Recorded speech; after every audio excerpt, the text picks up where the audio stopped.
to eject. This happened at 300 feet. When the pilot has to eject, he grabs the handle, he yanks this. There are two immediate actions. This generates a cartridge which fires. Bang, the restraint restrains the shoulders. The arms are pulled in, as well as the legs, and you're actually sort of a bit like a trussed chicken. The second event is basically to fire the ejection gun, which starts to propel him out of the cockpit. So the canopy goes, it was all blurred. It was an instant reaction, just a one-handed grab on my handle. My left hand was still on the throttle. I just pulled it, because it is the last resort. This is the underseat rocket motor. This continues propulsion out of the cockpit. It is actually quite a jolt, and you hear and you feel bang, bang, bang. When you come to a blast at 500 knots, you've got quite severe injuries. Flail injuries and both shoulders dislocated. So he just pulls your arms off? Yeah.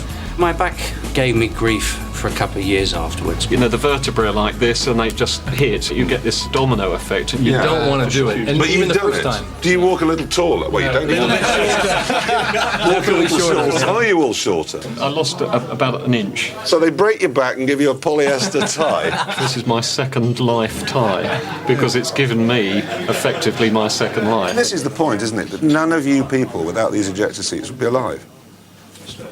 I mean, you'd all have been killed. That's quite a spooky feeling, really, isn't it? Of course, you and I don't get million-pound ejector seats when we go to Lanzarote. So the plane makers go to extraordinary lengths to make sure we won't need one. They test their aircraft to destruction. They bend the wings. They scrape its backside on the runway. They even test the engines by firing chickens into them from a Gatling gun.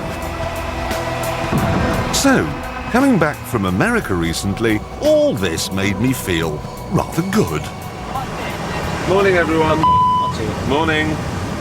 But the fact remains that 85% of all air crashes are caused by human error. So now, the pilot is being taken out of the loop. Because it's turning now. Did you do that? Or is the computer doing that? The computer did that. It took a little jink. And you aren't touching anything? Hands off. So if you went completely bonkers now and tried to make the plane go vertical or in a dive, it wouldn't let you? No, it wouldn't let me. What do you actually have to do now to get it on the ground? All I have to do is close the power as the wheels touch the ground. That's it? That's it. That's the runway we're going for, dead ahead? Yeah. So we took off from Chicago 8-9 hours ago. These guys told the plane where they wanted it to go. They told it the precise runway it wanted to land on at Heathrow. What's on above? And it's going to land on it. Well, I hope it's going to land on it. We are on final approach, and the captain of this aeroplane is playing with the stitching in his seat. I wouldn't trust my computer to do this. No hands. Right, computer's controlling everything. It's detected a beacon at the far end of the runway, and it's just homing in on that. The beacon is sending out like an ice cream cone shape, and it's just flying down the middle of it. And so far, it's doing a pretty good job. This plane is now landing itself. The whole way from Chicago, and it's about to touch down in Heathrow. 10, retard, minimum.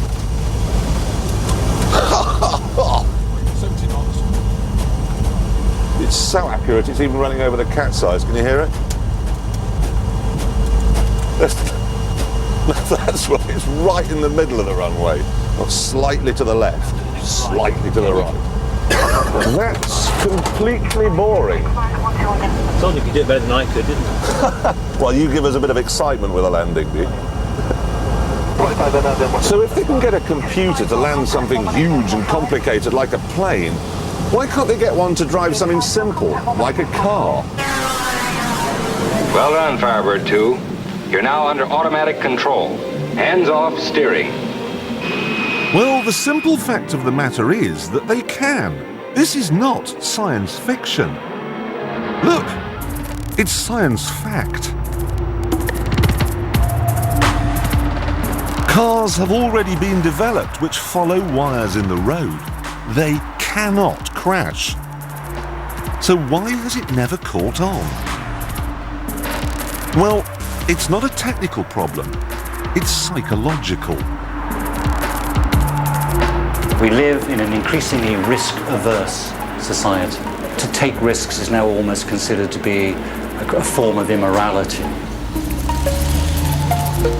So we need to inject back into our lives a little sense of excitement, a little frisson of riskiness, because that is the natural state of the human race. He's right. My life's far too safe. I need to danger it up a bit. Now I'm standing at the moment on a glacier, and there's no way I'm going to ski down it in conditions like these. I mean, it's snowing. So what I'm going to do is something that's never been attempted before. I'm going to take the car.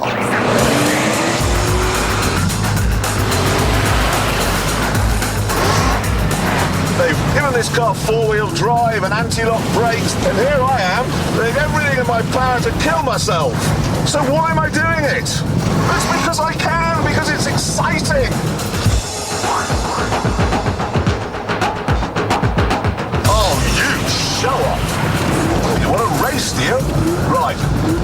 I'll show you what showing off is, mate.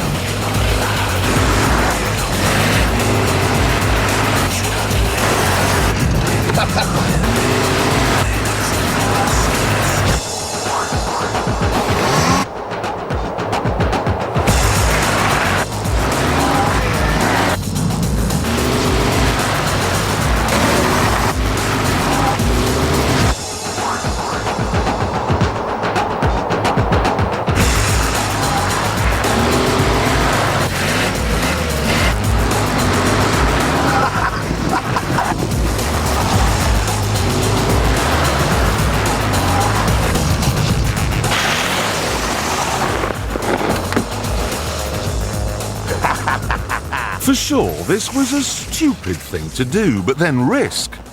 It's what makes life worth living.